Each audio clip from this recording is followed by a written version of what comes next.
Hey everybody, welcome to the show.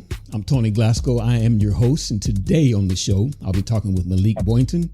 He's a defensive back coach, a receivers coach, trainer, and he's got some things to talk about with some of the things he's doing. But before that, I want to talk about my featured business, which is Brit's Kicks. You guys have heard me talking about him before. He's actually been on the show. He does custom shoes. He does 3D printing.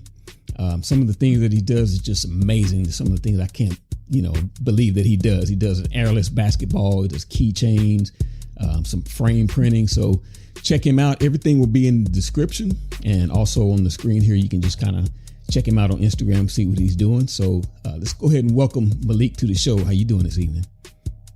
How you doing, sir? I'm doing good. All right, good. Why don't you go ahead and just kind of let everybody know who you are, what you do, where you come from, and what you're getting into. All right, I appreciate you having me on the show. Yeah, absolutely. All right, I'm Malik Boynton. I'm with NFL Draft Diamonds, and I'm a trainer over at NFL Draft Prep Academy.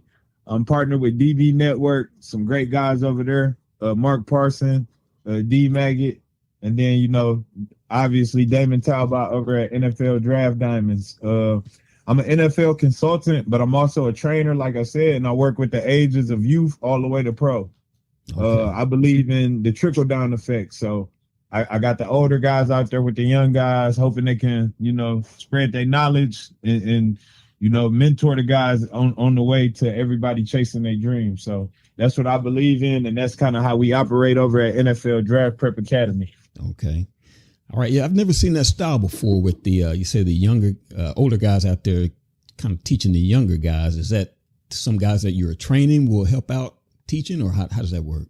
So naturally it turns into that, but really all it is we come together, we work on the fundamentals of the defensive back position. So we break it down to the T, and is the work don't discriminate. It's something everybody can do. It ain't a lot of cones out. And the earlier they out there, the better they are, and the faster they learn, and the better they can get later on. So my pro guys, they don't let it slow them down. We make sure we do a good job of not letting the young guys slow down the pros at all.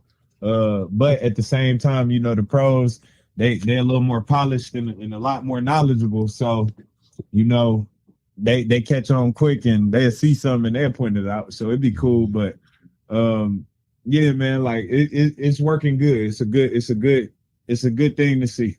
All right, that's good. I met you work with Paxton Williams, met you through his father, David. They've been on the show and everything like that, and he kind of hooked us up like that. So when was the last time you worked with Paxton? I see him every once in a while, but when did you work with him last? Me and Paxton actually worked together last week. He just started a bus tour with man, I don't want to mess the name up, so y'all will definitely have to go check that out. They do some good work though. But he started a bus tour this week.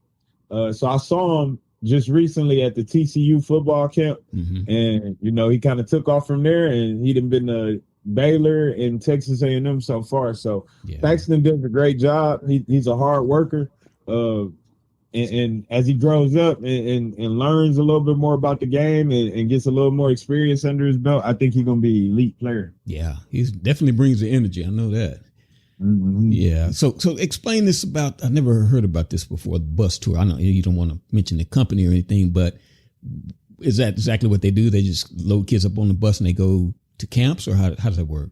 So to my understanding, like I said before, I'm not 100% sure exactly how they doing it, but to my understanding, they kind of mentoring the guys through football. They're giving them opportunities to showcase their abilities on the tour at a bunch of universities, but along the way they building connections, networking, and guiding the next generation. There's coaches on the tour. I'm pretty sure it's like some form of ministry on the tour. So it's an overall good thing.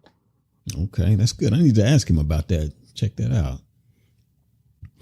Why don't you tell everybody a little bit about your background, where you came from, where you played high school, where you played college ball, and just kind of fill us in on that. I'm from Detroit, Michigan.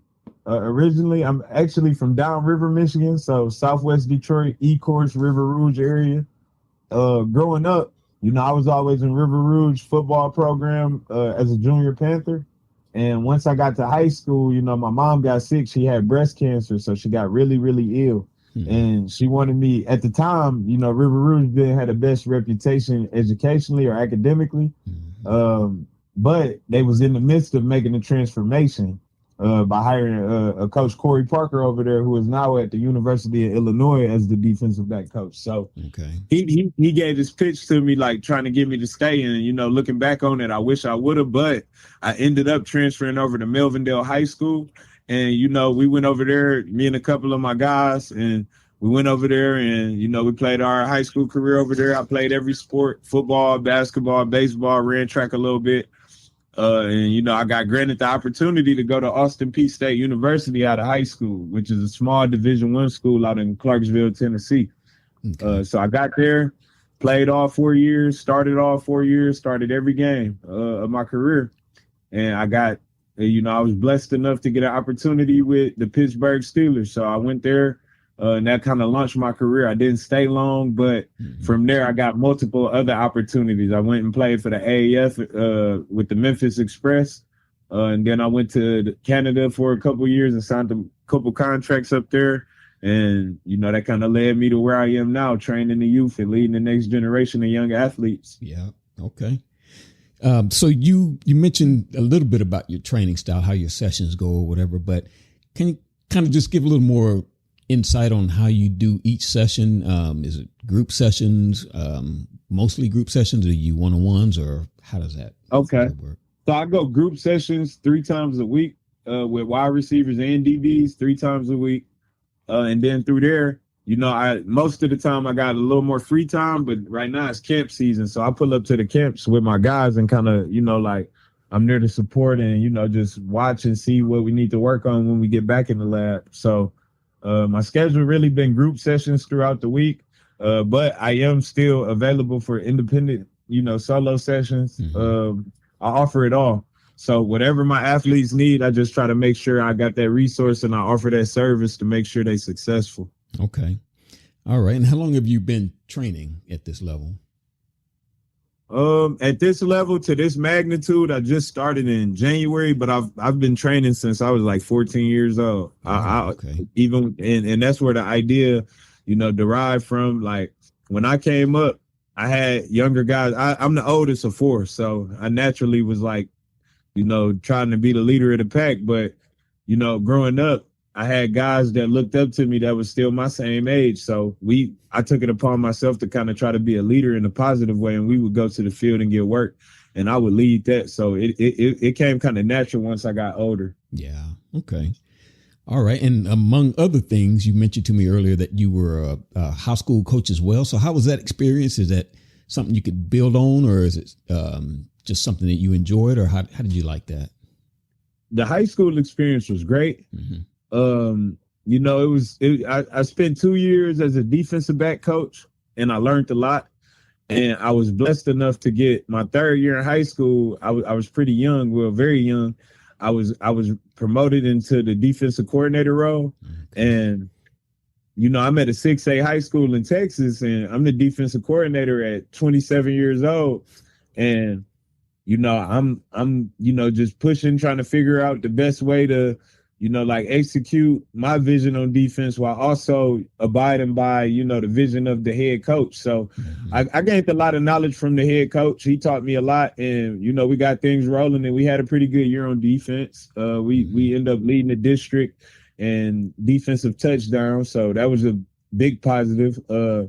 But it was all in all a blessing just to be able to be around those athletes day in and day out and affect and impact their days. So, it showed me a different side of, what coaching can be for you. Yeah.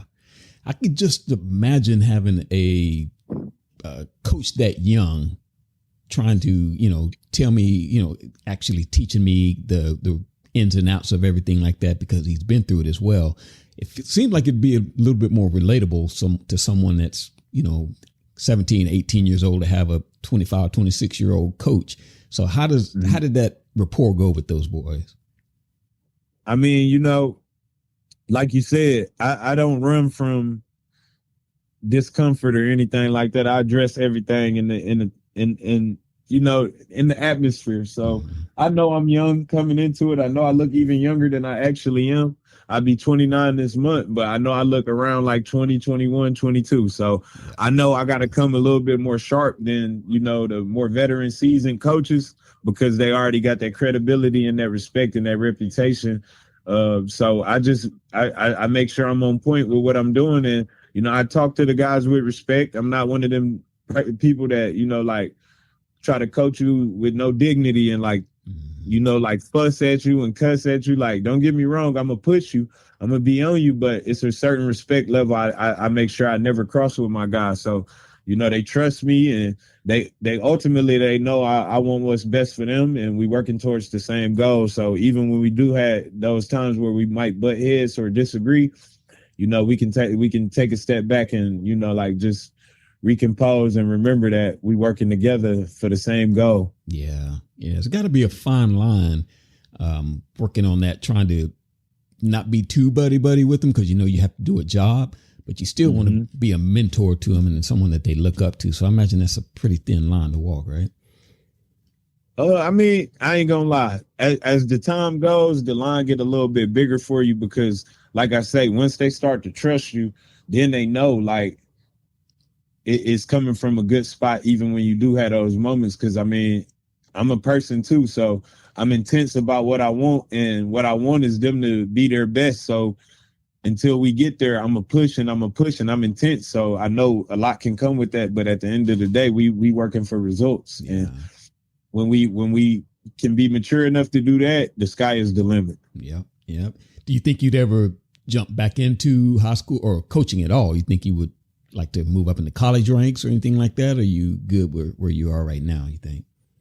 Honestly, right now, I'm just kind of trying to figure everything out, because I got a lot of stuff going on, and it could go multiple routes. So, I'm not saying I'm not going to be coaching high school. It just had to be a really, really good situation.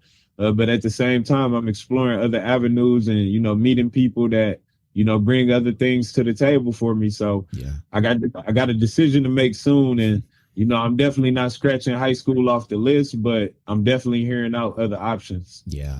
Well, one good thing is you've got age on your side. You're still really young, and in the coaching game and in the training game, guys go to 60, 70 years old. So you've got plenty of time to do your thing, do what you want to do. So, man, I know you're going to do well. I can just feel it in you that you're going to succeed in what you do. All right. I appreciate that.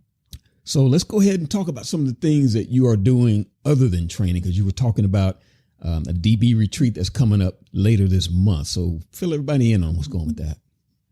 Okay, so later this month, June 30th through July 3rd, we're going to be hosting the hottest event of the summer. We're going to have all the DBs, all the DB brains in that you can think of down in the Arlington, Texas area. From June 30th to July 3rd, and we're doing nothing but the defensive back position. So we got D1 coaches coming down to work with the pro guys. We got about 12 of them. We got some of the best trainers in the country coming to work with the college and the high school guys. And then we got some of the best up and coming coaches and trainers in the country coming to work with the middle school group. So, it's going to be a great event. We got an NFL executive pulling up. We got a couple agencies. Young Money Sports Agency will be represented there. Man, we gonna shoot it out. We're gonna post it on DB Network, NFL Draft Diamonds, and broadcast it on a platform of over 1 million people. So there's gonna be a lot of people tapped in. There's gonna be some real good work, and the coaches will get to showcase their abilities and network. The players will get to showcase their abilities and network, and everybody that attends should get something positive out of it. All right. That sounds pretty nice, man. I'll make sure to put all the information for that event in there. Have you, I know you attend other camps throughout the year as well. Are you planning on having the rest of your summer pretty much filled with camps? Yeah, pretty much for the next month and a half for sure. Yeah. July to slow down a little bit, but yeah, for the next, it's definitely gonna be like that. Yeah. So this is big time camp season. So, who have you worked with that that you've put in a D1 school, or you think getting ready to blow up and get into a D1 school? I don't know if you want to mention names or anything like that, but you have any guys that's in D1 or on their way to D1? I got a bunch of guys that I've worked with. I don't like to mention names because I know I'm not the only one that's worked with them, so I don't want to make it seem like I'm claiming anybody else's work. I like to tell all my guys, whatever opportunity comes to you came from your work. I was just a vessel and a resource for you on the way. So I don't look at it that way. But I will say this: I was blessed enough to work with multiple pros, multiple college athletes, Division I, all the way down, and multiple, national recruits at the high school level. So, I'm more than blessed to definitely be in my shoes at the age I'm at, and be blessed with the people I know and the knowledge I've been given at this age. I'm definitely blessed and grateful. And I'll leave it at that. The athletes I work with, they earn their own scholarships. They earn their own contracts. And, that's a product of their work. And I'll leave it at that. Yeah. Okay. That's admirable. And I do want to say one thing to clarify. I said D1, but as we know, kids are going to go at all levels, D1, D2, D3, yes, sir. In AI. Yes, sir. So I didn't want to leave any of the other guys out, but most definitely. Yeah, it's just the first thing that comes to mind.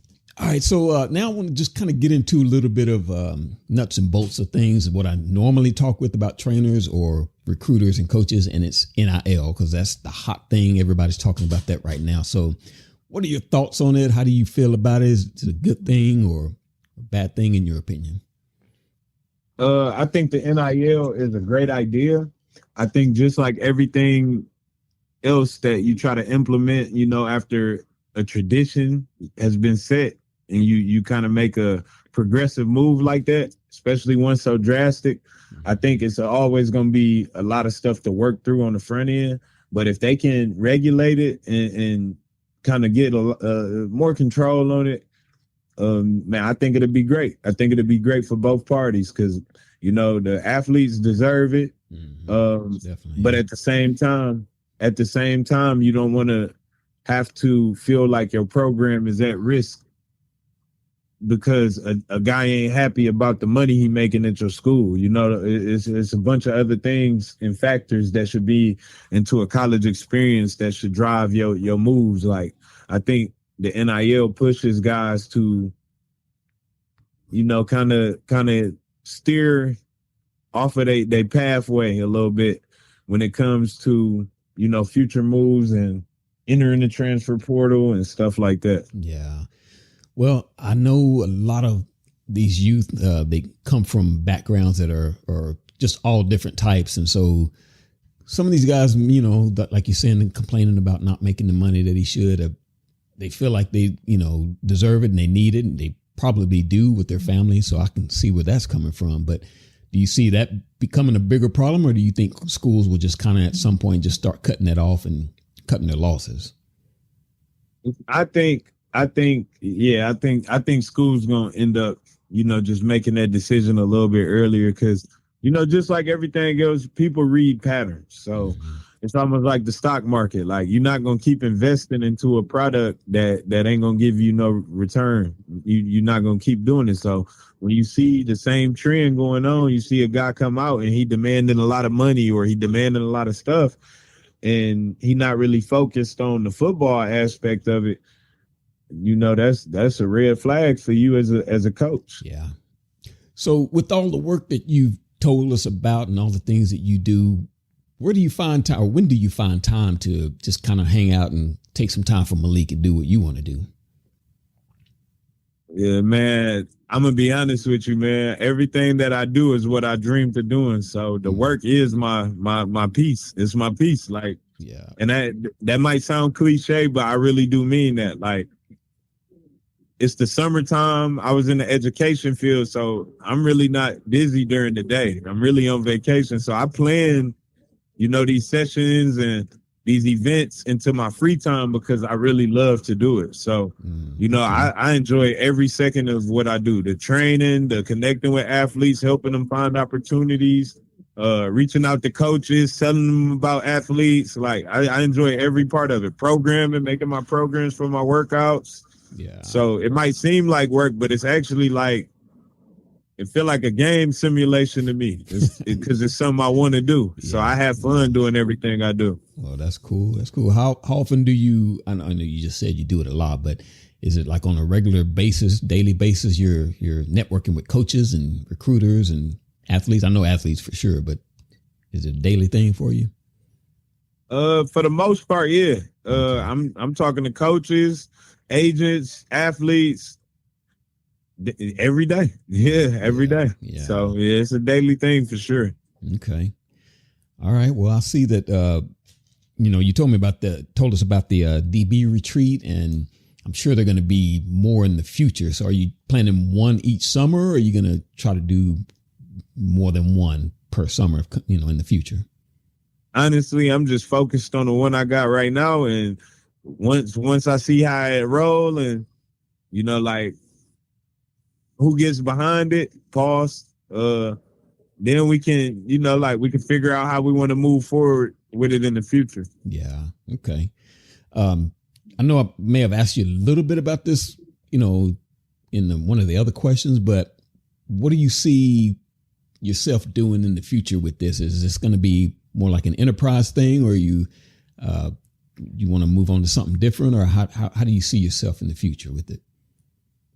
Honestly, with the way my life been going, I kind of been focused on the right now, and I do know I got a lot of avenues I can take what I'm doing. And, I'm just praying every day and walking in my purpose and hoping, I get that sign to see which way I need to, walk, or, which path I need to follow. So I'm taking it day by day. But I do have goals and aspirations. And like I said, I'm walking in that purpose day by day. And, I'm just waiting on that sign from God to tell me which way I need to take, which avenue I need to take this. Yeah. Man, that's the smartest thing that you can do, man. Sit and wait and keep your eyes open and hustle all the time. I know you're hustling. I can tell by just what you're saying that you're always hustling on it, but you're going to stumble across what it is exactly you're supposed to do if you keep your eyes open and keep doing what you're doing, man. Yes, sir. All right. I appreciate that. Yeah. Do you have anything you want to talk about, or any other things you want to, plug or promote? Oh, not at the moment. Actually, yes, I do. It's a Texas Top 22 camp coming up out here in Dallas. It'll be at DeSoto High School. I do not have an exact date. Actually, yes, I do. I just lied to you. So July 12th and 13th, or 11th and 12th. 11th and 12th, my bad. July 11th and 12th. We'll be throwing a Texas Top 22, and that's headed by Ryan Tennyson. And I know my guy by the name of Mook, and they train at Elite Sports University, or Elite Sports U, in the Lancaster area. They some real good dudes, and that's gonna be a real hot camp. It's their first time running it this summer, and that's gonna be something to look out for. They got a bunch of people signed up, some top talent, and a lot of kids gonna come together and compete for that top 22 spot. Yeah. So that'll be real cool. All right, cool. You gotta get me in that one too. I know I'm going to try to make it to your DB retreat, but I want to get to that one as well, man. It seemed like you and these gentlemen here with Elite Sports, they're just things just popping up all the time. I mean, people are doing things all the time, and I love to see that, man. I love that entrepreneurship and people just hustling, because that's what we have to do right now. We kind of have to do what we can and come up with new ideas, fresh ideas, use our imagination for things. So that's good, man. I love it. Yes, sir. All right.